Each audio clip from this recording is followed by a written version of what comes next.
এই জ্ঞান হচ্ছে কোরআন এবং সুন্নাহর জ্ঞানকেই আল্লাহ এবং আল্লাহ রসুল মিন করেছেন। সেজন্য প্রত্যেকটা মানুষ যদি কোরআনের বেসিক নলেজ না থাকে, সুন্নাহর বেসিক নলেজ না থাকে, অন্তত বাংলাদেশের শতকরা 90% মুসলমানের জন্য বক্তব্যটা উপযোগী হতে পারে না। এই জন্য উপযোগী হওয়ার জন্য আমাদের সকলকেই কোরআন সুন্নাহর মৌলিক চেতনাগুলো আমাদের সামনে রাখতে হবে। যেমন সুদভিত্তিক অর্থনীতি একটা মানুষের জীবনে অথবা একটা জাতির জীবনে কোনো কল্যাণ আনতে পারে না। আল্লাহ তাআলা পরিষ্কার বলেছেন, ইয়ামহাকুল্লাহুর রিবা ওয়া ইউরবিস সাদাকাত। আল্লাহ তাআলা সুদকে ধ্বংস করেছেন, এটা ধ্বংস করে, মানুষকেও ধ্বংস করে।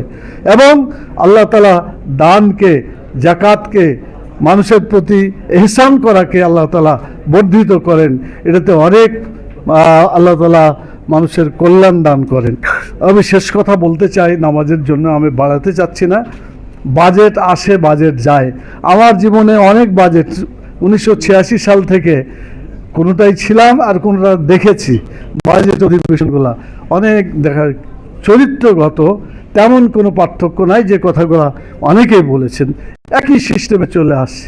গদবাঁধাভাবে বাজেট, গরিব মারার বাজেট ইত্যাদি সবগুলো স্লোগান আমরা দিয়েছি, কিন্তু বাজেটের কোনো পরিবর্তন হয় নাই। বাজেটের পরিবর্তন হতে পারে যদি আমরা বাস্তবে যেসব টাকাগুলো উপার্জন করে এটা যদি হালাল হয়। কোনো হারাম টাকাতে বাজেট করলে পরে সেখানে কোনো বরকত হতে পারে না। সেজন্য আমাদের উপার্জন হতে হবে হালাল। ব্যক্তি উপার্জন যেমন হতে হবে হালাল, জাতীয় উপার্জন হতে হবে হালাল।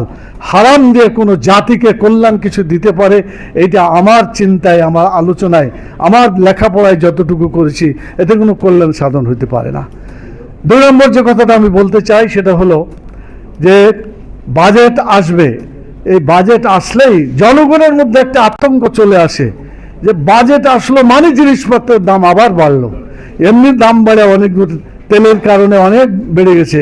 পেট্রোলের দাম, বিভিন্ন তেলের দাম বোধহয় 20 টাকা করে গড়ে বেড়েই গেছে। আবার বাজেট আসছে, মানুষ মনে করবে যে আরও বোধহয় কিছু বাড়তে যাচ্ছে। ওই যে একটা কথা আছে না, ইংরেজরা দেশে আসলে একটা ছড়া ছিল না, বর্গি এলো দেশে, তারপরে কি বুলবুলিতে ধান খেলিল। তার মানে খাজনা দেওয়ার চিন্তায় পেরেশান মানুষ ছিল। আজকে বাজেট আসা মানেই জনগণ দ্রব্যমূল্য বৃদ্ধির কারণে পেরেশান হয়ে যাচ্ছে।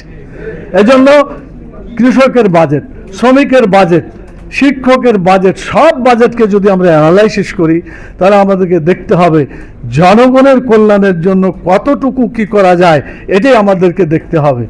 আমাদের অনেকে বলেছেন, যদিও আমাদের ফুয়াদ ভাইয়ের সাথে অনেকে একমত নাও হইতে পারেন, কিন্তু বাস্তবতা হলো যে একটা বিল্ডিং বানালাম, অনেক কিছু বানালাম, তো আমরা পাইলাম কি সেখান থেকে রিটার্ন কি?